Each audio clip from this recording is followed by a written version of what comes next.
Hello বন্ধুরা, আজকে আমরা গতির সমীকরণ নিয়ে আলোচনা করব। তার সাথে গতির একক এবং মাত্রা এগুলো নিয়ে আলোচনা করব। প্রথমে আমরা গতির সমীকরণগুলো কি কি জেনে নিই।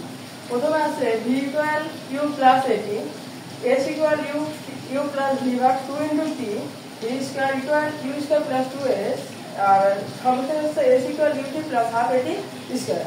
এখানে v হচ্ছে শেষ বেগ, u হচ্ছে আদি বেগ, a হচ্ছে ত্বরণ, t হচ্ছে সময়। এমন করে সবগুলোতেই সেম।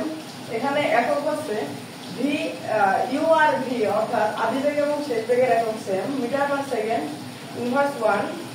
ত্বরণ এ এর একক হচ্ছে মিটার পার সেকেন্ড ইনভার্স 2।